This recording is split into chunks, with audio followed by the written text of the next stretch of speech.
Nigeria, the most populous nation in Africa, with nearly 200 million people, a variety of spoken languages, including the third largest English-speaking population on Earth, has a long history stretching back to the oldest identified civilization in West Africa, known today as the Nok culture.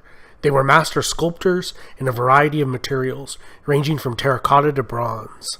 The Nok were centuries ahead of their neighbors, and were smelting iron weapons by at least 550 BC, and perhaps as early as 1000 BC. This enabled the Nok to hold influence over an area northeast of the Niger River, as large as modern-day France. Although little is known about the Nok, their trade routes exporting bronze and gold reached all the way to Western Europe. Unfortunately, since the 1970s, there has been a large amount of looting of Nok sites. In the 1990s, some crews employed over 1,000 diggers each day, with Nok sculpture showing up in Europe, the US, and Japan. The Nok disappeared as mysteriously as they arrived. However, their knowledge in sophisticated metallurgy and mining techniques would be passed down to successor civilizations. The powerful Yoruba city of Ife would perfect casting techniques, creating realistic portraits of their nobles and leaders that have survived till today. The sophisticated level of realism captured in metal, not seen since the classical world, would not be matched elsewhere until the Italian Renaissance. Ife was ruled by Oni, a line of divine kings said to be descended from a god.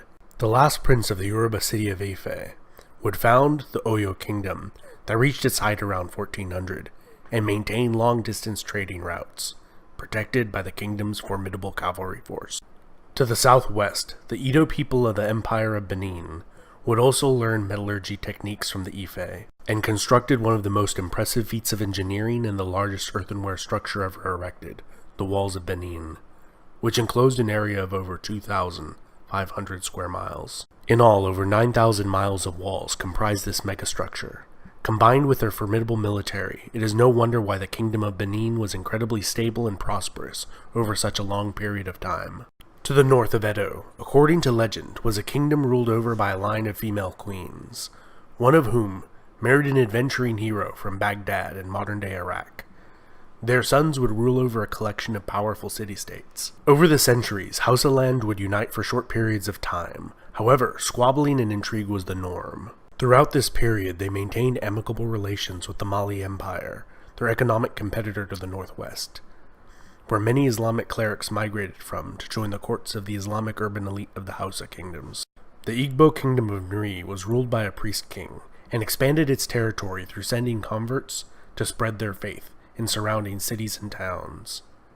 The kingdom reached its furthest extent between 11 and 1400. Encroached upon by the rise of Benin, and later the Atlantic slave trade, it appears to have maintained its authority well into the 16th century, and remnants of the religious hierarchy persisted until the establishment of colonial Nigeria. Jukun and Igala were two other formidable kingdoms that arose in the 14th century, and by the 16th, Igala was waging war on the Kingdom of Benin, challenging their long-time supremacy in commercial trade in the region, and with the arrival of the Portuguese, became involved in the inception of the transatlantic slave trade. From the 1500s through 1800s, many of the kingdoms in this region became extremely wealthy through the trade in precious metals and slaves. However, as the abolishment of the slave trade became widespread throughout the Western world, their fortunes began to stagnate. In 1804, the Sokoto Caliphate would conquer and unite the Hausa kingdoms. At its height, the Caliphate linked over 30 different emirates and was populated by over 10 million people, forming the most powerful state in the region. In his conquest, it captured approximately 2.5 million non-Muslim slaves, whom they put to work in large plantations and heavily incentivized to convert to a more comfortable life. In 1851, under the pretext of ending the slave trade in the Kingdom of Lagos, the British bombarded the city and installed a ruler they favored. 10 years later, they annexed the city in 1861, establishing the crown colony of Lagos. Lagos has been a prosperous commercial center ever since. The Royal Niger Company was established in 1879 to administer the region, and by 1900 had conquered all of southern Nigeria, destroying much of the fabled walls of Benin. The company was disestablished that same year. The Protectorate of southern Nigeria was established, and the conquest of the Sokoto Empire began in 1900. and by 1903, all of modern-day Nigeria was under British control. The colony and protectorate of Nigeria lasted for 46 years, and was governed through a system called indirect rule, where regional emirs and local rulers were given wide authority as long as the colonial government was allowed to conduct its business and gather taxation. In 1960, the First Republic of Nigeria obtained its independence from the British Empire, which was weakened after fighting the Second World War. In 1967, the Republic of Biafra was declared in the southeast of Nigeria, fueled by the persecution of the Igbo living in northern Nigeria, and control over the lucrative oil production in the Niger Delta played a major role in fueling this conflict that saw over 150,000 soldiers killed and millions displaced. The Civil War initiated a series of military leaders of Nigeria, lasting after the Civil War had ended with a united Nigeria. Following the assassination of General Murtala Muhammad, his successor initiated a process of disestablishing military rule and bringing back a republic. This republic was short-lived, lasting from 1979 to 1983, when it was overthrown again. After 8 years of rule by General Ibrahim, he re-established a democracy that lasted for less than a year, which was overthrown by General Sani Abacha.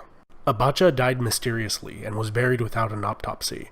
His successor again re-established a democracy that has lasted till the current day. This has been Epimetheus, and I hope you enjoyed that overview of Nigerian history. Don't forget to hit the bell icon to get notifications every time I make a new video, and subscribe.